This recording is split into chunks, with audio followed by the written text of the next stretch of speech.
breastfeeding a person sophisticated enough to talk in simple sentences and lift a single sardonic eyebrow for comedic effect. But a few times each day, Clara would hover over to Lorrie and throw her a conspiratorial smile. "Bosom, please?" she would ask in her small, husky voice. And what was Lorrie supposed to say to that? Admittedly, it wasn't entirely altruistic, this failure to wean. Letting Clara nurse meant that instead of plunging straight into the early morning parenting duties, changing Clara's nappy, preparing her breakfast, cajoling her way from the important work of riffling through the recycling or creating abstract crayon murals on the wall behind the sofa, Lorrie could doze off, and an extra hour of sleep could be wrenched from the jaws of dawn. Oh, sleep. Glorious, dazzling, ravishing, heavenly sleep. Lorrie loved sleeping more than any other activity. She loved it even more than she loved watching television, which said a lot, given that watching TV was basically her only hobby now that she was a mother. Once upon a time, during that hazy 32-year period that had preceded parenthood, she remembered doing other things too. Things like going out for dinner, visiting galleries, enjoying art house cinema, travelling to foreign countries, experimenting with LSD, remembering her friends' birthdays, taking daily showers, getting haircuts, flossing her teeth, fucking, learning Japanese, having a poke around the shops. Not these days, though. These days, there was no time for any of that shit.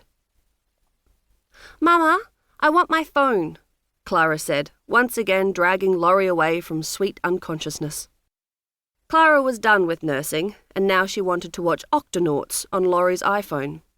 It was just after 6 a.m. Lorrie handed the phone over and headed to the kitchen to make herself a coffee. Paul was up already, cooking pancakes for Ruthie's breakfast. Their older daughter was 6, and like her sister, good at getting what she wanted. Lorrie gave Paul a quick hug from behind, kissing the soft skin on the back of his neck. Her pre-dawn ire had evaporated, or at least faded to a point where she could no longer identify its active ingredients. "Want a pancake?" he asked. "Sure, yes, I'd love one," she said, in her first failure of the day. Second, if you count letting a 2-year-old play unsupervised on a smartphone. The sun had not yet finished creeping over the horizon. Lorrie had recently joined a weight loss program, paying $20 a week for a monkishly spare meal plan and multiple daily emails, designed to mesmerize her into slenderness with their relentlessly upbeat messaging about macronutrients, mindful eating, and branded protein supplements. She wanted it to work. She truly wanted to become a better, stronger, smaller person. But the fundamental problem, she mused, as she poured maple syrup over the golden disc of tender carbohydrates that Paul had placed in front of her, was that, most of the time, being fat was just not as bad as not eating pancakes. While Lorrie was eating, Ruthie came to sit on her knee. She was getting so big that it was hard for her to fit comfortably without sliding off. She put both arms around Lorrie's neck and rested her head on her mother's shoulder. "Mama, do you want to play dragons with me?" Inwardly, Lorrie died a little.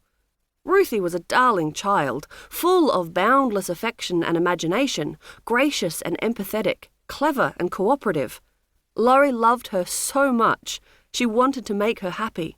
She wanted to be an engaged and interested mother. And yet, the answer to Ruthie's question at that particular moment was no. Fuck no. She did not want to play dragons. Right now, all Lorrie wanted to do was to finish her pancake, pick up her phone, and sail off into the internet. To forget, for a while, that she was a mother, that she had a job and a partner and a personality. On the internet, she could become just one more tiny speck, blowing about in a cloud of electronic dust. She could let herself be thoroughly obliterated by the infinite stream of other people's amazing and terrible ideas. Oh well, Clara still had her phone anyway. "Sure, okay, Ruthie, let's play dragons. What sort of dragon are you?" "I'm a blue dragon, with a golden tail and rainbow eyes," Ruthie began, narratively transforming herself into a creature more glamorous.